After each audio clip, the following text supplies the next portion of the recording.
I'm on the air. Am I on the air? This is Orange Naranja once again, reporting live on Facebook Live. Facebook 5 out of 30, so I have 25 left. 25 is actually a good number. It's my favorite number.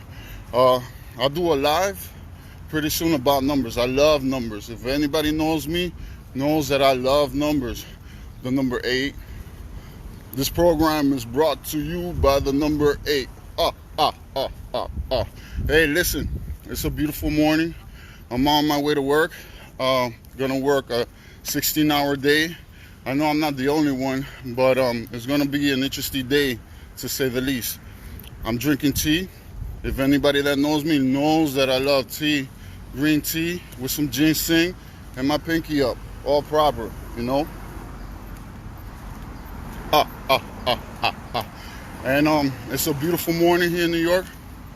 After a couple of scorching days, we finally get some relief. It's about close to 8 a.m., maybe a quarter to 8.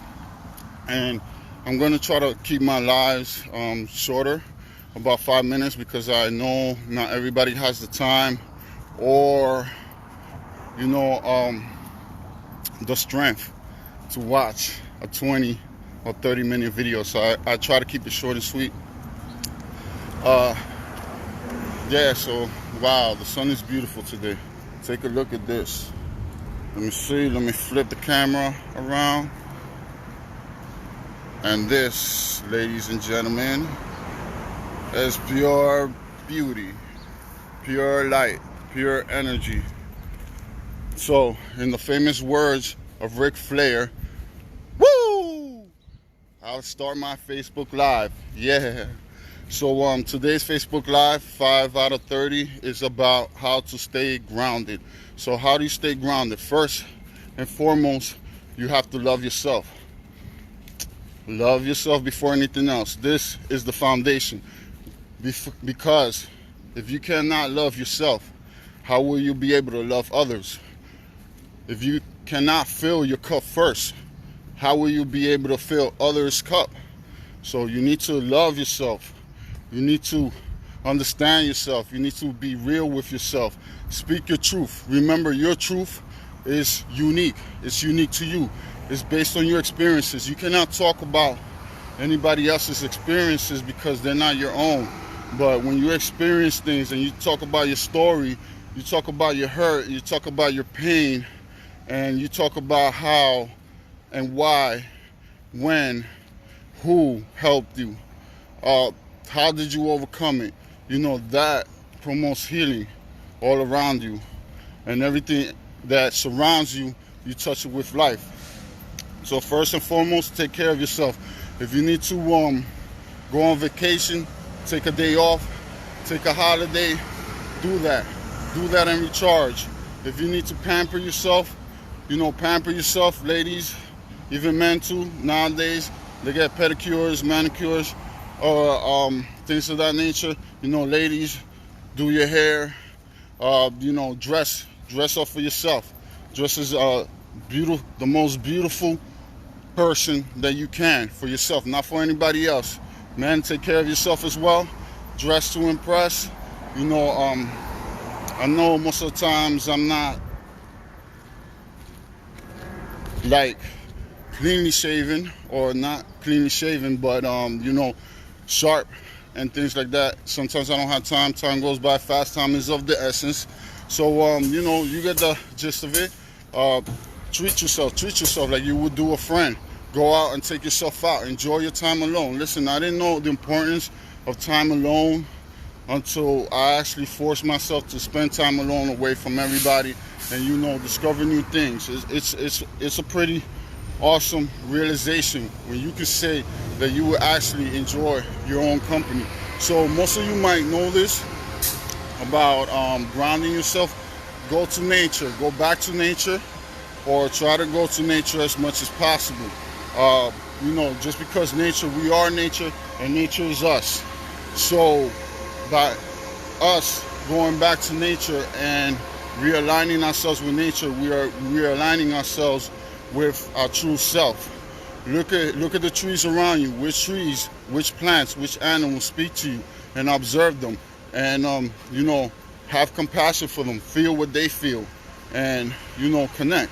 So another great idea of how to keep yourself grounded is walking around barefoot, whether it be on the ground, whether it be on top of wood, whether it be on top of stone. Those are different elements.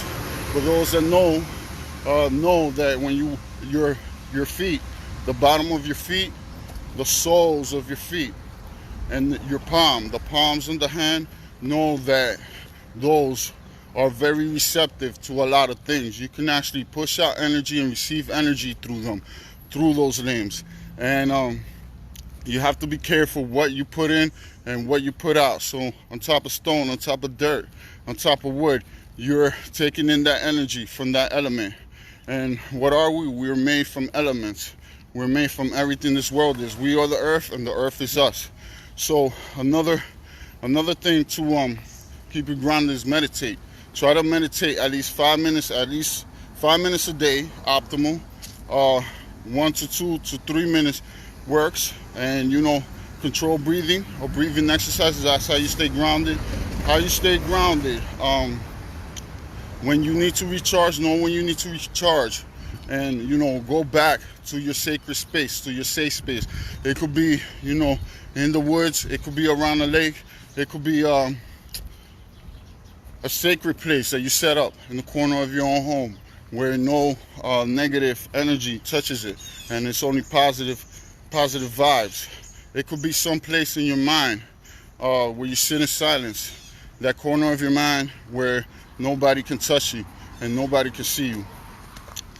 So another thing to stay grounded and guard your energy as well is create boundaries if you don't have any. And if people are testing your boundaries, then let them know that they are going over your boundaries. Why is this so important? Because a lot of people allow their boundaries to be violated. And in this sense, some human beings are not so conscious or not so compassionate, and they'll actually take away energy from the person that they're interacting with and they're engaging with. So take away energy, what do I mean by that? Well, I've heard of vampires that live off people's blood, which is pretty much energy, which is pretty much life. Now we have energy vampires that live off people's energy. Have you ever noticed that some negative people, they'll be upset, or they'll make you want to feel disappointed or guilty, and then if they achieve their goal of getting to your head and getting inside your head, because once they get inside your head, they can easily get inside your body and get inside your heart. So you need to be headstrong. But once they get inside, it's easy for them to take what you have, the positive energy that you have, and feed off of that. Or if you convert that positive energy to negative energy, like say they got you upset, now you're feeling guilty, now you're feeling remorseful, they feed that negative energy, feeds off that negative energy. Oh, somebody's asking me to go live with them. This is cool. Let me see what this is. Their friends won't be able to watch this video unless they're in the selected audience. Okay. Who's this? All right, so create boundaries, and because it's very, very, very important. Also, please like and share. Say hi if you stop by, and also spread some knowledge. Give me some tips. Share some tips on how you stay grounded, or what have you read to stay grounded. Another thing to stay grounded is, no matter how big you get, no matter how successful you get, no matter how spiritual you get, no matter what level of guru you get, there's one understanding, that we're not bigger than this life, and this life is not bigger than us. So every day express gratitude. Like right now, I'm grateful that I have my phone. I'm grateful for Facebook. I'm grateful that I'm able to connect with other people and express that gratitude, so you may know and the whole world may hear.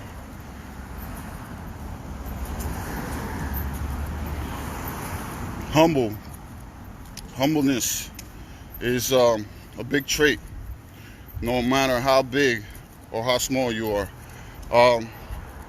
In ancient Chinese or Asian civilization, Eastern Asian civilization, the emperors would take out the time, at least for a couple of days, and they would dress up as if they were one of the lower class people, or what they classify lower class people, and they would serve tea to people in their tea rooms, and they would disguise themselves so nobody would actually know of their presence, that they were the emperors, that they had some type of power, so they would blend in with the natives. And this in itself is something powerful, because they're saying that they're not better than anybody and anybody's not better than them, and they're able to lower themselves to the point of humbleness. I've heard of other people sleeping on the floor to be humble. I'm not gonna try it. I'm gonna do it soon, and I'll speak about my experiences. They also say from a physical body point of view that it's actually good for your back and good for your joints. So I've done it before, 1 or 2 days. It is a little awkward to get into, but after a while, just like with everything, you get used to it. Also, I wanted to mention some things that Eckhart Tolle mentioned in his book, The Power of Now. I cannot mention it so much. I cannot speak so highly of it. But he talks about our true state as being silence, and we connect to it from time to time. And this true state of bliss, of silence, of our true state of consciousness is achieved through gaps in our thought. So we achieve this state by no thinking. And it's such a paradox, because you would think that no thinking means that you're not active, you're not alert, and means that life is taking you over. But no thinking is deriving from the source, from the pure consciousness who lives in silence, which is our natural state. So he talks about 3 ways that you can create this gap. And the way that you can create this gap is by breathing, by monitoring your breathing. You breathe in the breath, you breathe it out, you feel how it feels, you feel how it goes through your nostril, you feel how it goes out, and you become the breath.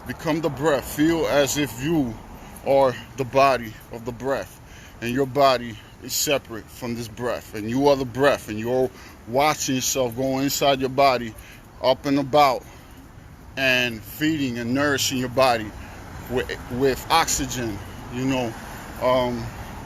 with prana, the life.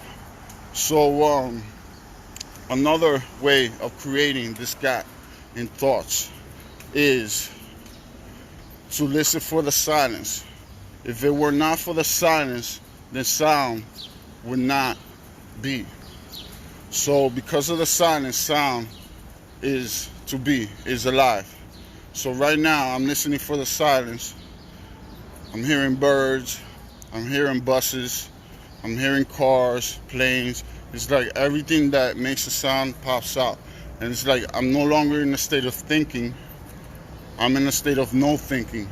And this is where creative forces are at work. This is where the most powerful forces are at work. This is the point where you connect to the main source. So, and the third thing is looking for space. So if it were not for space, then matter would not exist. Think about that. If there was just matter, there wouldn't be no space. So it would just be one heaping block of something. And there would be no nothing. Nobody would ever know that it's a block of something, because nothing would exist. So when you look at the spaces, everything seems to pop out. Every curve, every edge, every dimension seems to speak out and pop out at you. So these are the three ways in creating gaps in your thinking. No thinking is better than thinking. I know it sounds crazy, but you have try it if you haven't tried. And if you know what I'm talking about, let me know. Let me know that you know what I'm talking about, because it's a beautiful thing, a state of no thinking. Right now, I'm not thinking, I'm just flowing. And that's what it is. You connect to the natural flow. You connect to the harmony of life, the natural flow of life. So with that, up to next time, my Facebook Live. This is Orange Naranja, 5 out of 30. And this is the Facebook Live on how to stay grounded. If you have any tricks and tips on how to stay grounded, please share and like and share. Thank you. Peace and many blessings. Love and happiness.